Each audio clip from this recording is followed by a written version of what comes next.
Yo quiero que vayamos al Salmo 80 esta mañana.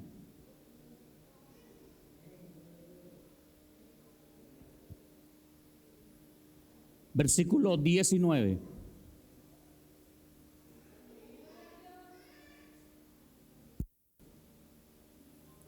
Salmo 80, versículo 19. La palabra del Señor dice de la siguiente manera, léalo conmigo. Oh Jehová, Dios de los ejércitos, restáuranos, haz resplandecer tu rostro y seremos salvos. Vamos a leer la primera parte. Oh Jehová de los ejércitos, restáuranos. Amén. Restáuranos.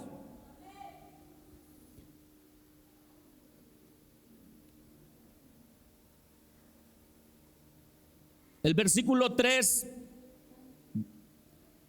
dice lo mismo. Oh Dios, restáuranos, haz resplandecer tu rostro y seremos salvos. Oh Jehová, Dios de los ejércitos, ¿hasta cuándo mostrarás tu indignación contra la oración de tu pueblo? Le diste a comer pan de lágrimas y a beber lágrimas en abundancia. Nos pusiste por escarnio a nuestros vecinos y nuestros enemigos se burlan entre sí. Oh Dios de los ejércitos, restáuranos.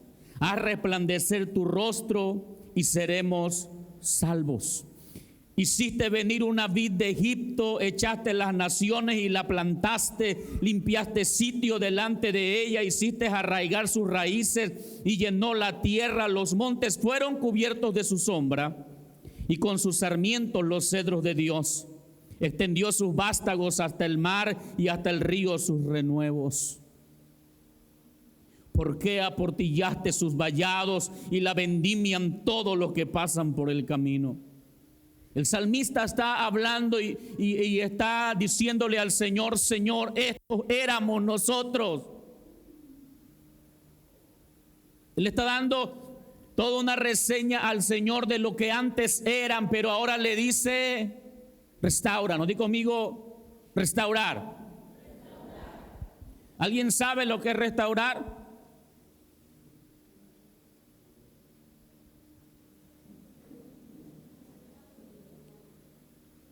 En griego hay una palabra que es catartizo.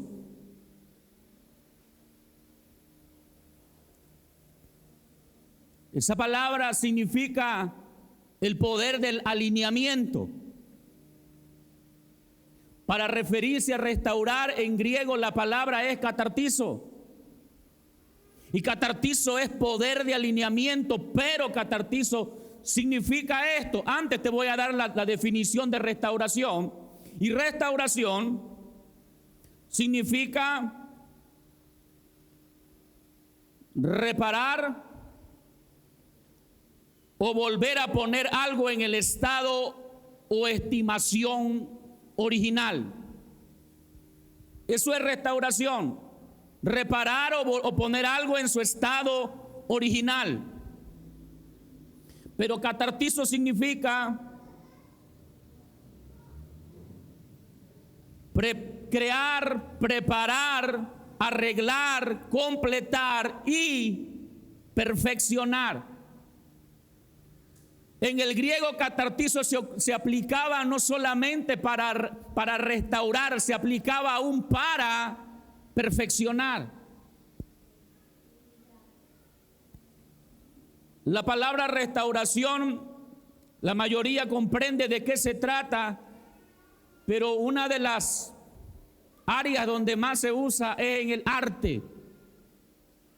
Para restaurar aquellas grandes obras, aquellos grandes cuadros valiosos de la antigüedad con un valor incalculable.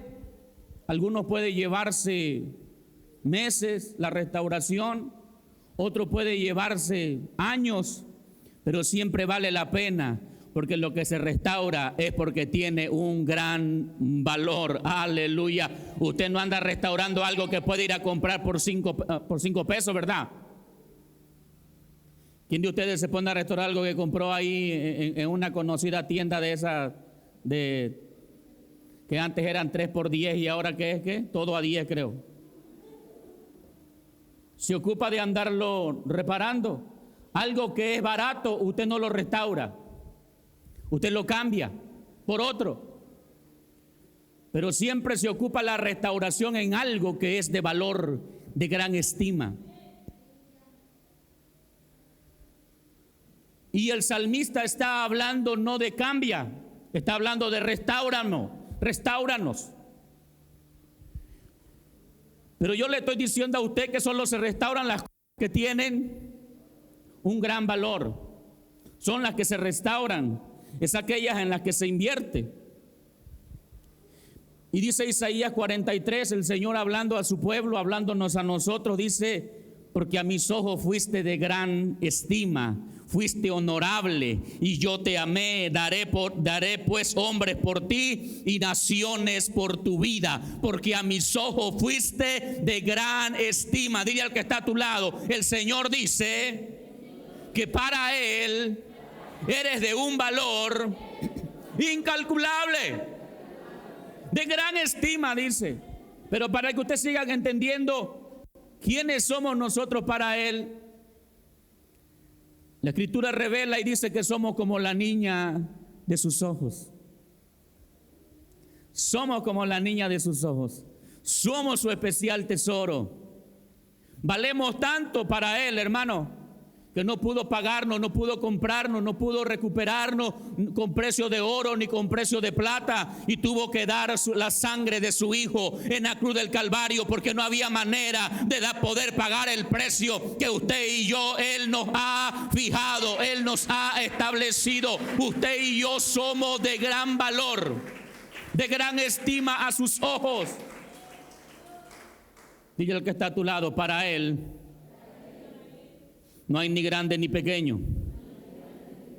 Somos sus hijos, su especial tesoro. Dile: aunque a veces te rebelas, aunque a veces a ella no le dijeron todo, ¿verdad? Todos dijeron: somos sus hijos, somos su especial tesoro. Pero cuando le dijo: a veces te rebelas, ya nomás uno que otro le dijo al otro: somos de gran estima. Y hay una cosa que usted y yo quiero que entendamos esta mañana: que cuando hay una restauración, el valor de aquella obra eleva su valor. El valor de aquella obra se eleva. Por eso cuando el Señor nos restaura, iglesia, usted y yo somos colocados en los lugares celestiales juntamente con Cristo. Porque nos levanta del polvo, nos levanta del muladar para hacernos sentar juntamente con Cristo en los lugares celestiales. Aleluya. Eso es restauración. Volvernos al estado original o a la estimación original que teníamos. Pero siempre es con un propósito. Es que el valor que tenemos, todo mundo lo pueda ver. Todo mundo lo pueda notar, todos puedan saber que ahí hay algo especial, que ahí hay un tesoro, que ahí hay algo glorioso. Y cuando la mano del Dios eterno es puesta sobre nosotros para restaurar nuestra vida, va a notarse que tu vida no era lo que los demás pensaban, sino que tu vida es valiosa, tu vida es de bendición, tu vida es para grandes cosas en el nombre de Jesús. Restáuranos, Señor. Haz resplandecer tu rostro y seremos salvos. Pero el salmista está diciendo: somos una vid que vino de Egipto. Él empieza a dar la reseña de lo que ellos eran. Somos una viña que vino de Egipto y la plantaste en esta tierra y echó renuevos y creció. Y su sombra cubrió la tierra, y sus sarmientos, sus ramas cubrieron todos los cedros. Empieza a hablar de la grandeza, en lo que está diciendo el salmista. Nosotros éramos gente grande, nosotros éramos gente importante, nosotros éramos vistos por las naciones y admirado era lo que pasaba en este territorio. Pero Tú permitiste que fuésemos aportillados. Tú permitiste que nuestras murallas fueran derribadas. Y ahora Él está diciendo, y cualquiera que pasa, ahora puede meterse y tomar de nuestros frutos. Ahora cualquiera puede tocarnos. Ahora cualquiera puede dañarnos. Y entonces Él está diciendo, restáuranos. Restáuranos. Queremos volver a ser lo que éramos antes. Queremos ser esa vid que florece. Queremos ser esa vid que llena con sus sarmientos todo lo que está a su alrededor. Queremos ser esa vid que todos anhelan, pero que muy pocos pueden tocar. Pero no somos ellos. Y lo único que Él encuentra en su oración, la palabra que Él encuentra en su oración es catartizo. Señor, catartizo. Restáuranos. Restáuranos. Lo que Él está diciendo, nosotros no podemos, en la condición que estamos, no podemos ser lo que antes éramos. Pero si tú nos pones la mano, Señor, volveremos a ser lo que antes éramos. Y aquella gloria va a volver a ser vista sobre nosotros. Y se va a cumplir la palabra que dice que la gloria postrera de esta casa será mayor que la primera. Restáuranos. Dios es un especialista en restaurar. Dios es un especialista en volver al estado original a los que se lo permiten. Esa es la manera en la que Él trabaja. Si cuando nosotros nacemos sin pecado, sin una mente corrompida, puros.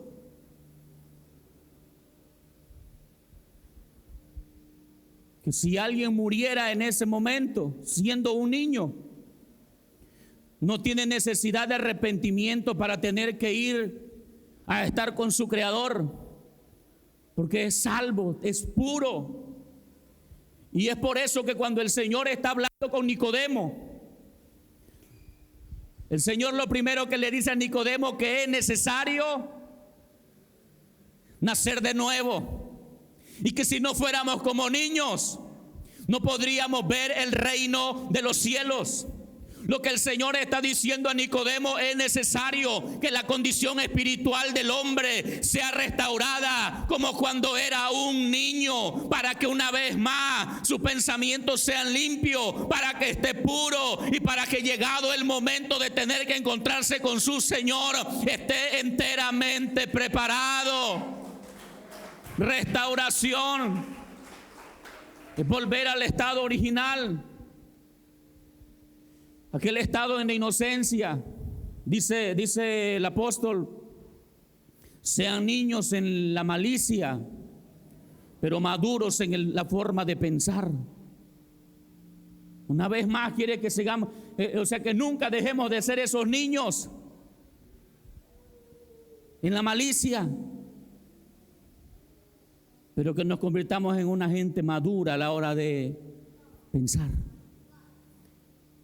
Y cuando alguien es restaurado a ese estado original, es cuando su mente puede estar de pleno para con su Creador. Es cuando sus pensamientos se alinean a la voluntad del Dios eterno, del Dios todopoderoso. Por eso catartizo es el poder del alineamiento. ¿Por qué? Porque cuando tú eres restaurado por la mano de Dios, tú vuelves a alinearte a su propósito, tú vuelves a alinearte a sus principios, tu vida vuelve a alinearse a la palabra, y la gloria de Dios, la bendición de Dios se alinea para contigo. Dile al que está a tu lado, necesitamos restauración. ¿Hay alguien que necesita restauración aquí? Dios no solamente puede restaurar personas, puede restaurar familias, volverlas a su estado original. Eso es lo glorioso en Él.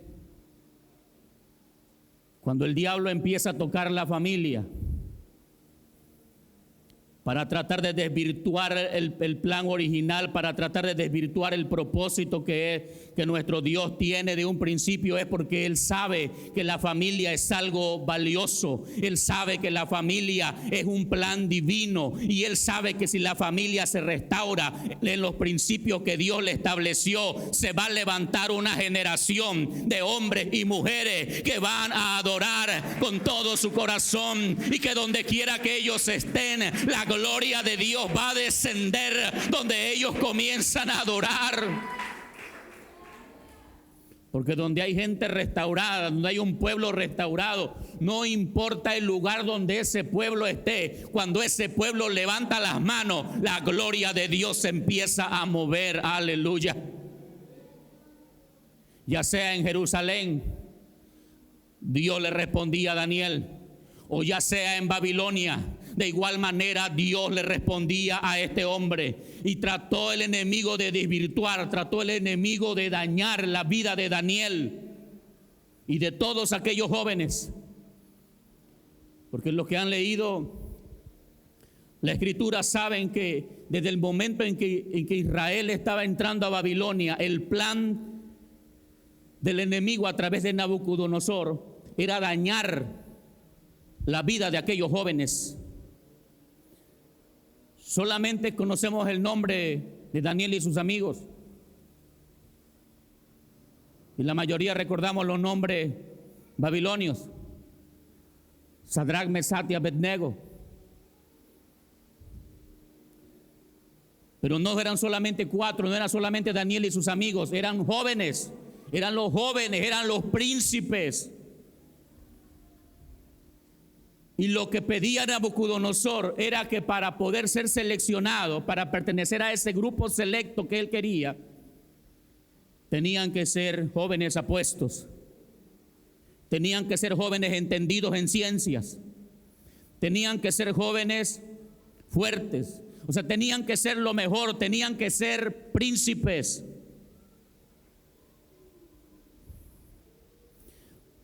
Cuando Nabucodonosor está pidiendo, entre las características de aquellos jóvenes, una de las características debía ser que fueran príncipes.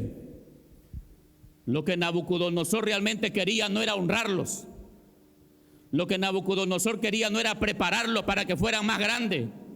Lo que Nabucodonosor quería era que aquellos jóvenes que en sus naciones por Dios eran príncipes, estaban en alta estima, estaban en un lugar honorable, ahora iban a ser sus sirvientes, ahora iban a ser sus servidores, y de esa manera apagar el espíritu que había en ellos. Pero Daniel y sus amigos, ellos tomaron una decisión, que aunque estaban tratando de contaminarles, aunque estaban tratando de desvirtuar lo que Dios había hecho y había dicho de ellos, ellos decidieron mantenerse. Y yo creo que en ese tiempo donde ellos dicen que iban a comer legumbres solamente y no manjar delicado, lo que ellos estaban diciendo: Dios mío, aún en esta nación extranjera, restáuranos tu gloria, restáuranos como lo que tú dices que somos. Y ellos eran príncipes en aquellas naciones, eran los que iban al frente, y cuando ellos se mantuvieron, no hubo quien los pudiera bajar.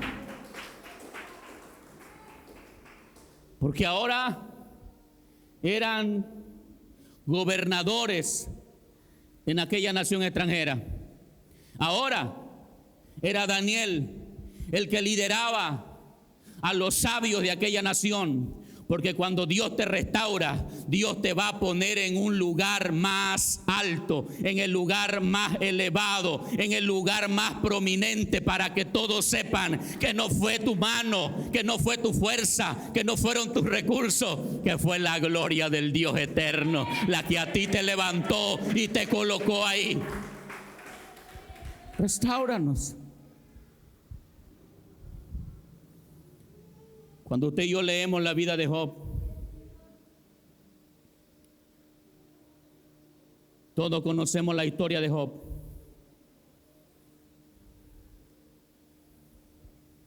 Y comienza el libro de Job hablando de toda la grandeza de Job. Tanto que dice que hubo una reunión en el cielo y llegaron los hijos de Dios. Y entre ellos llegó Satanás. Y el Señor le dijo: Satanás, ¿de dónde vienes? Dijo: de rodear la tierra y de andar por ella. Y entonces el Señor le dijo: entonces de seguro que vistes a mi hijo Job, un varón justo, un varón íntegro, un varón temeroso de mí, un varón recto. Y el diablo empezó ahí. Pues cómo no te va a obedecer, cómo no te va a adorar, cómo no te va a honrar si le das todo a manos llenas. Quítaselo y verás que en tu mano te maldice. Y dijo el Señor: hazlo. Y le ha quitado todo el diablo, pero él todavía dice: si Dios me lo dio y Dios me lo quitó, sea el nombre de Jehová bendito. Aleluya. Pero encontramos a Job en el capítulo 29. Job comienza a decir: ¿quién me volviese como en los meses pasados? Como en los días en que Dios me guardaba, cuando hacía resplandecer mi cabeza sobre su lámpara. Cuando hacía resplandecer sobre mi cabeza su lámpara, a cuya luz yo caminaba en la oscuridad, como fui en los días de mi juventud, cuando el favor de Dios velaba sobre mi tienda, cuando aún estaba conmigo el Omnipotente y mis ojos y mis hijos alrededor de mí, cuando lavaba yo mis pasos con leche y la piedra me derramaba ríos de aceite, cuando yo salía a la puerta a juicio y en la plaza hacía preparar mi asiento. Los jóvenes me veían y se escondían, y los ancianos se levantaban y estaban de pie. Los príncipes detenían sus palabras, ponían la mano sobre su boca, y la voz de los principales se apagaba y su lengua se pegaba a su paladar. ¿Sabe qué está diciendo Job? Esto es lo que yo era. Job era un hombre que salía a la plaza y ni siquiera los príncipes se atrevían a dirigir palabra hacia él. Era él el que lideraba. Era un hombre importante. Era el más grande entre todos los orientales. Era el hombre más respetado en toda aquella región. No había otro como él. Pero de pronto fue dañado. Fueron tocados sus bienes. Fueron tocados su familia. Y fue tocado su cuerpo y parecía que todo se había acabado. Es más, él mismo dice: cuando el Omnipotente estaba conmigo, ¿sabe lo que estaba pasando en medio de aquella crisis? Él estaba llegando a pensar: Dios me abandonó. Dios me abandonó. Pero el clamor de él comienza diciendo: ¿quién me volviese como en los meses pasados? ¿Sabe cuál es el clamor de Job? Lo que él está diciendo: ¿quién podrá restaurarme? ¿Quién podrá restaurarme? ¿Quién podrá traer restauración? ¿Quién me podrá volver como en aquellos días, como en los meses atrás? ¿Quién podrá? Pero entonces él comienza diciendo: yo sé que mi Redentor vive. Yo sé que mi Redentor vive y que un día Él se levantará del polvo. Lo que Él está diciendo: yo sé que tengo un Dios poderoso, que ni la muerte misma lo va a poder detener. Y yo sé que si a Él no lo puede detener, a mí tampoco me podrá detener.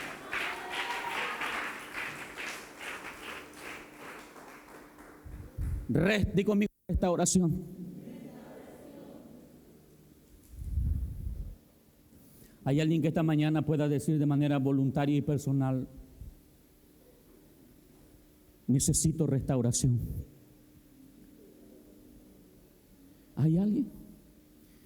Pastor, es que yo espiritualmente estoy bien. Cuando hablamos de restauración, no solamente hablamos del estado espiritual. Hablamos de que Dios va a restaurar tu salud. Dios va a restaurar la familia. Dios va a restaurar la paz. Dios va a restaurar la armonía. Dios va a restaurar tu finanza. Va a volver como en aquellos mejores días en los que tú... Eso es restauración. Pero en la restauración lo más difícil es el proceso. Lo más difícil y más doloroso de la restauración es el proceso. Y es por el que muchos a veces no quieren pasar.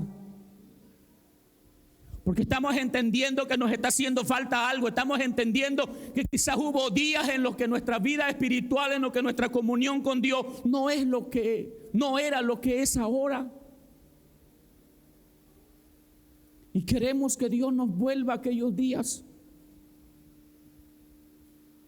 Y Dios es un especialista en eso. Cuando nuestra esperanza la mantenemos fija en Él. Cuando aún en medio de la crisis nuestra esperanza no decae, nuestra fe no mengua. Usted está listo para una restauración. Había perdido todo Job. Le habían tocado sus bienes, le habían tocado la familia, le habían tocado su salud. Pero hay algo que él no permitió que le tocaran. Y esa fue su fe. Esa fue su esperanza, que no le permitió a nadie tocársela, ni siquiera a la esposa. Porque mientras él adoraba en medio de su calamidad, dice que vino la esposa y la esposa le dijo: todavía estás adorando a tu Dios. Mira, maldícelo y muérete.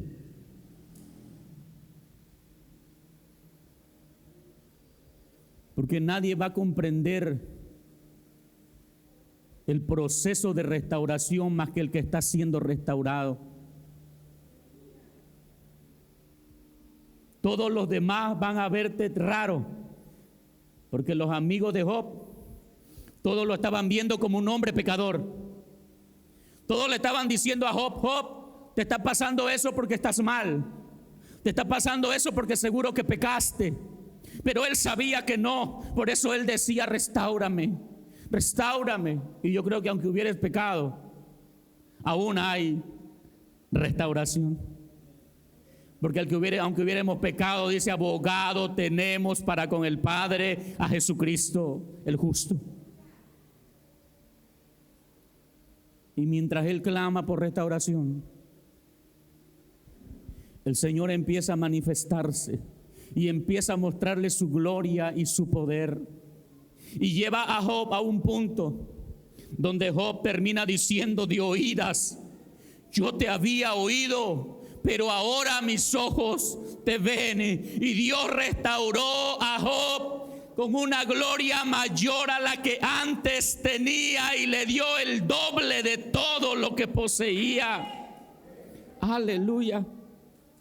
Dice el Job 42:10: y quitó Jehová la aflicción de Job cuando él hubo orado por sus amigos, y aumentó al doble todas las cosas que habían sido de Job.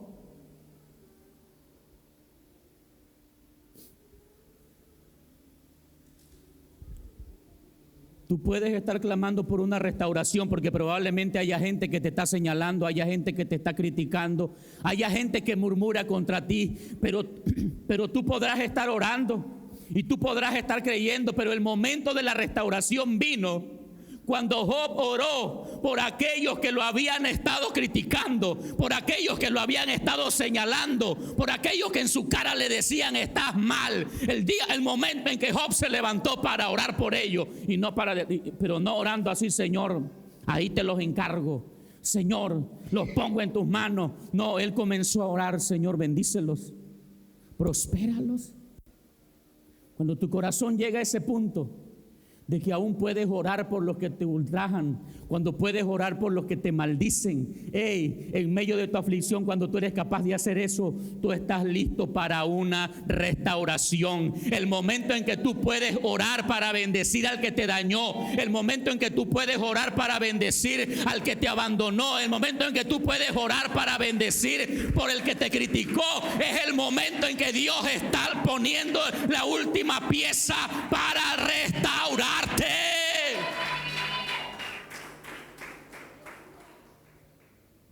No sé si me estoy explicando.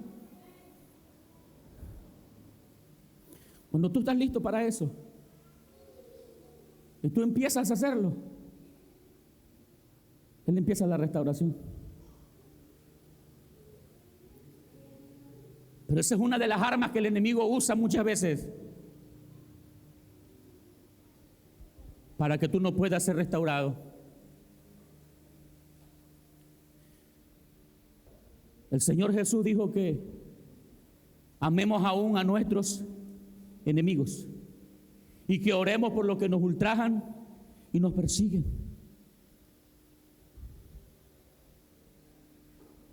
Pero el diablo sabe que trae al pensamiento: ¿cómo vas a orar por ese que Dios lo prospere si lo que está queriendo es que tú seas arruinado?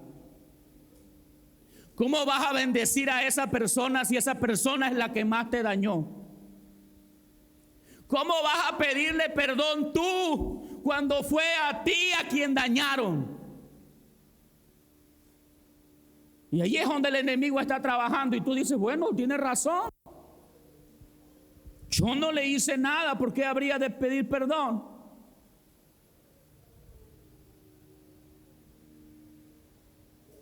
No fui yo el malo. A mí es a quien me critican, porque yo voy a bendecir.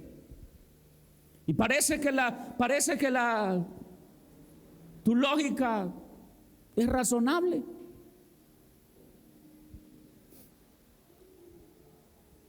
Pero mientras tú no estés listo para eso,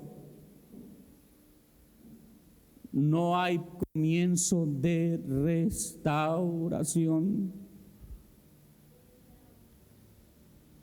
Dios puede estar trabajando ya en ti, pero el punto final, la pieza final, es cuando tú decides levantar tu mano y comenzar a orar por todo lo que te dañaron. Cuando tú decides ponerte de pie y abrir tu boca, y no para maldecir, sino para bendecir, el Señor dice, le pone la firma al trabajo que estaba haciendo en ti. No sé si alguien está entendiendo esta mañana.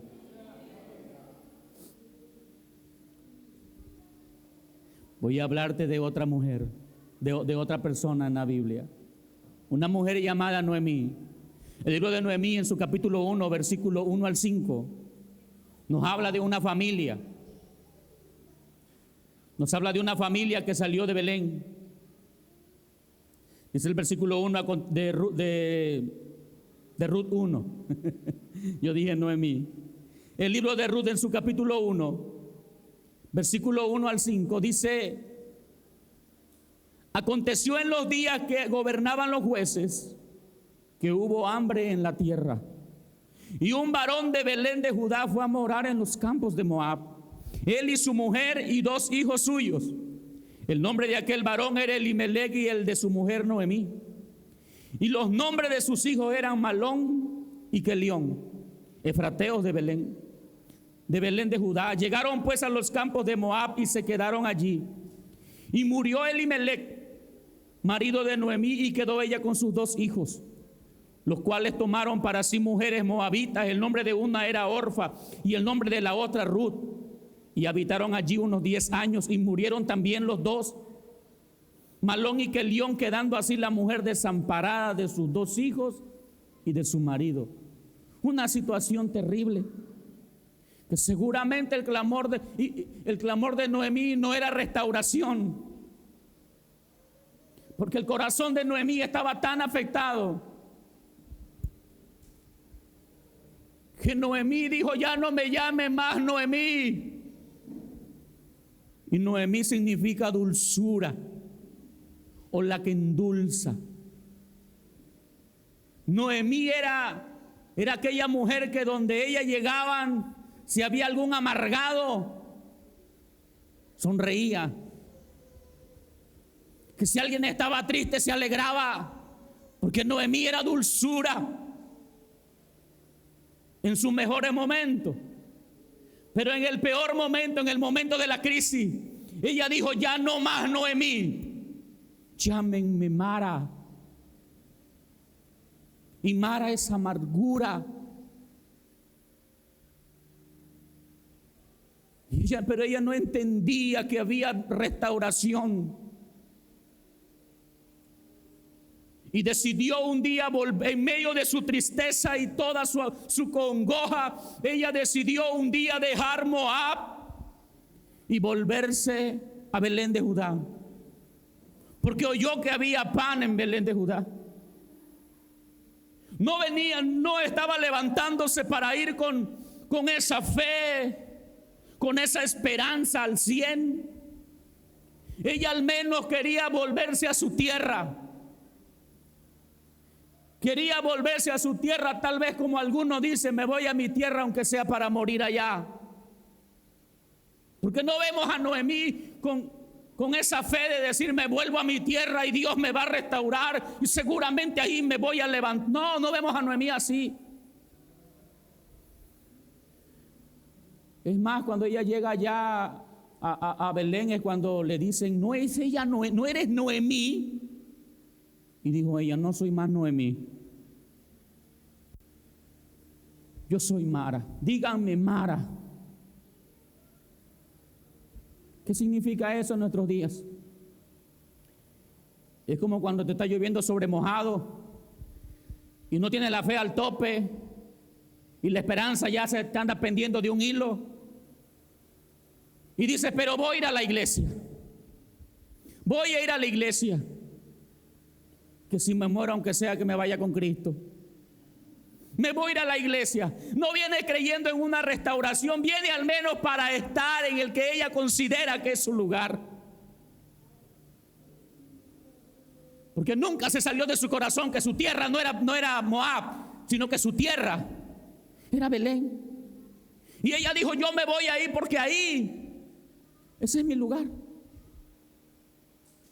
Pero hay ocasiones cuando tú te encuentras en esa forma, Dios, que es tan maravilloso, tan amoroso, tan misericordioso, va a poner a tu lado a alguien que viéndote cómo te encuentra, Dios lo va a usar para poner una palabra que te va a traer esperanza, para traer una palabra que te va a llevar a anhelar una restauración. Y ahí estaba una mujer, una nuera. Estaban las dos, pero una de ellas fue la que le dijo, yo me voy a ir contigo. Tu pueblo va a ser mi pueblo y tu Dios va a ser mi Dios. Y donde tú mueras, yo me muero también. Yo creo que eso levantó la esperanza de Noemí. Noemí venía desplumada, Noemí venía acabada y ella solamente venía pensando en Jehová como su Dios. Pero a su lado empezó a caminar una mujer que seguramente la vio a Noemí en sus mejores días. Y ella dijo, tu Dios será mi Dios. Noemí le dijo, quédate, hija. Quédate con tus padres. Quédate en tu tierra y quédate con tus dioses. Ella dijo, no, yo quiero a tu Dios. Yo quiero a tu Dios y tu Dios va a ser mi Dios. Tu pueblo va a ser mi pueblo. Donde tú mueras, yo muero. Eso le dio esperanza a Noemí. Dijo Noemí, bueno, vámonos. Y Dios trajo restauración a la vida de Noemí por una mujer que se acercó a caminar con ella. Yo no sé cuántos de los que están aquí, tu vida ha sido restaurada porque un día alguien te tomó de la mano y te dijo, vamos a la casa del Señor. Y tú dices, pero es que yo no sé si Dios me quiera todavía y yo no sé si Dios me vaya a mí a responder. Pero hay alguien que dice, hey, vamos, porque tu Dios es un Dios poderoso. Tu Dios es un Dios de milagro. Tu Dios es un Dios de lo imposible. Y te trae nuevamente a la casa. Y cuando te trae a la casa, ahora Dios empieza a manifestarse en provisión. Ahora Dios empieza a manifestarse en cuidado.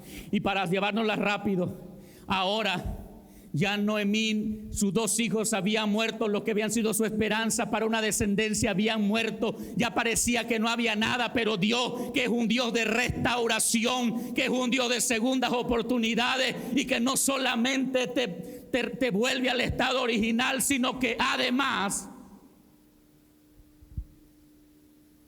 te lleva todavía a un nivel mayor.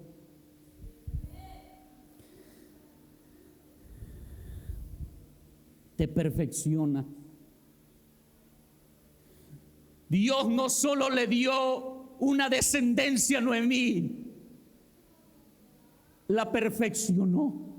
Porque ahora Noemí era abuela del que posteriormente sería el abuelo de David. Ahora era Noemí abuela de uno que ya no era cualquiera, de uno que pertenecía o iba a pertenecer a la genealogía del Mesías, del que vendría para restaurar lo que yo estoy diciendo.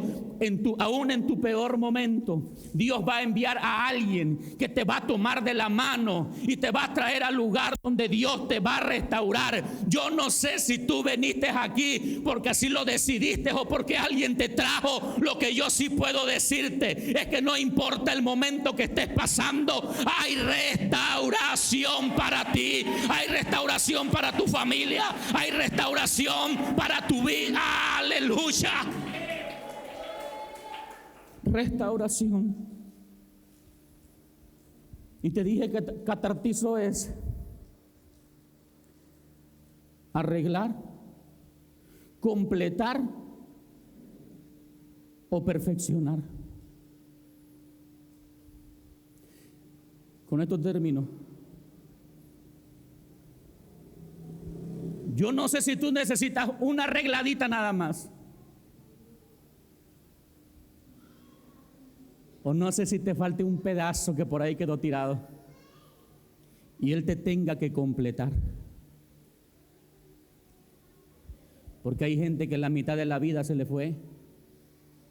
Hay gente que en el daño que le hicieron, una parte de su vida se fue. A ellos le estoy diciendo esta mañana, Él te va a completar. Él te va a completar. Tú no te preocupes porque dices que ya no me siento completa. Él te va a completar.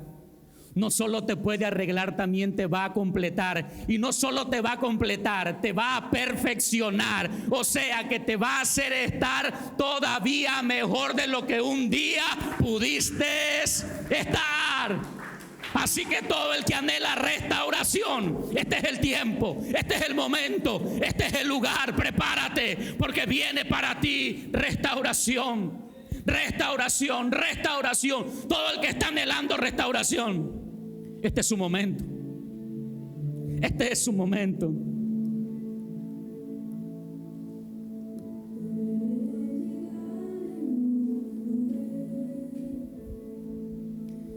Yo no sé qué es lo que tú estás necesitando, solo tú lo sabes.